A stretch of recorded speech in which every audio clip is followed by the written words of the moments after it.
डमरू वाले बाबा तुझको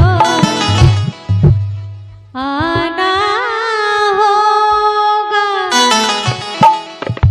डम डम डमरू बजाना होगा। तुझको आना होगा, डम डम डमरू बजाना होगा।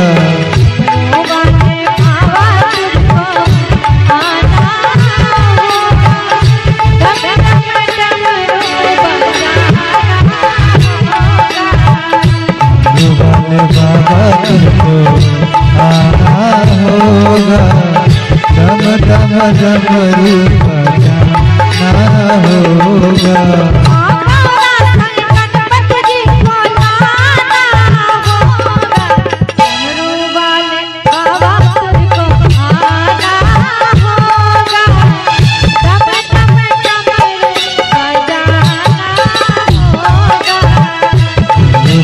बाबा तुझको आना होगा, डम डम डमरू बजाना होगा।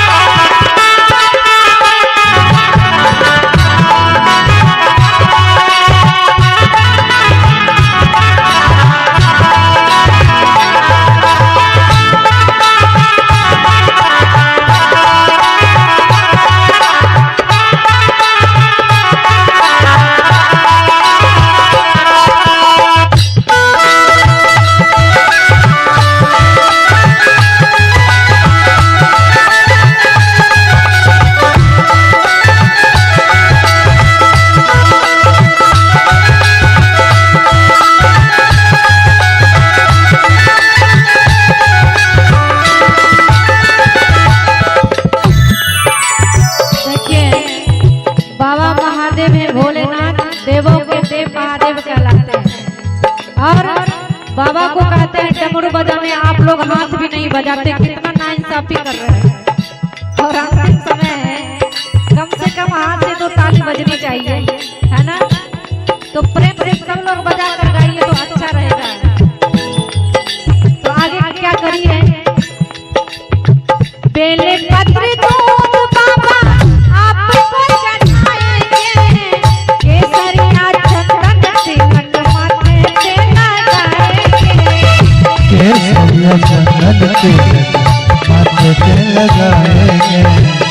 बेले पत्र दूध बाबा आपको चढ़ाएंगे, केसरिया तिलक माथे चंदन लगाएंगे, केसरिया तिलक माथे चंदन लगाएंगे।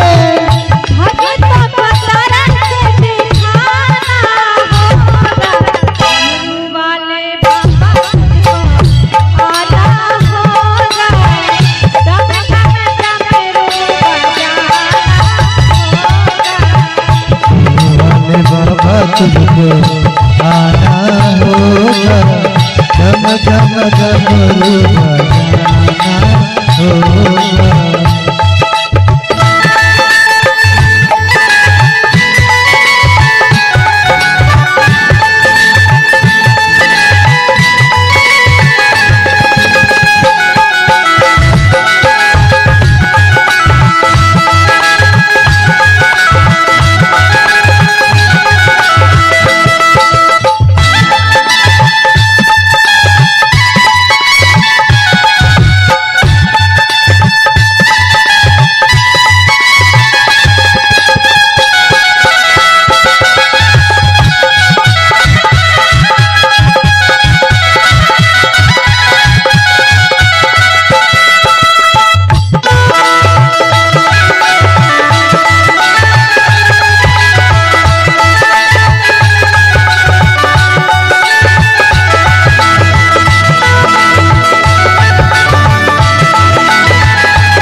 भोलेनाथ खुश हो जाता है ना।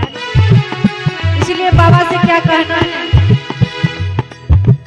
आप तो निराले बाबा रूप भी निराला, हाथ त्रिशूल गले सर पाँव की माला, हाथ त्रिशूल सब सर्पों की माला, हाथ त्रिशूल गले सर पाँव की माला, हाथ त्रिशूल गले सर्पों की माला। आप तो निराले बाबा हो, आप तो निराले बाबा रूप भी निराला, हाथ त्रिशूल गले सर पाँव की माला, हाथ त्रिशूल गले सर्पों की माला, हाथ त्रिशूल गले सर पाँव की माला, हाथ त्रिशूल गले सर्पों की माला। नदी पे चल के गाना होगा, डमरू वाले बाबा तुझको आना है, डम डम डमरू बजाना होगा, वाले बाबा तुझको आना होगा, धम धम डमरू बजाना होगा। डमरू वाले बाबा तुझको आना होगा, डम डम डमरू बजाना होगा, वाले बाबा तुझको आना होगा, धम धम डमरू बजाना होगा।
और भजन की अंतिम कड़ी में है, देवों के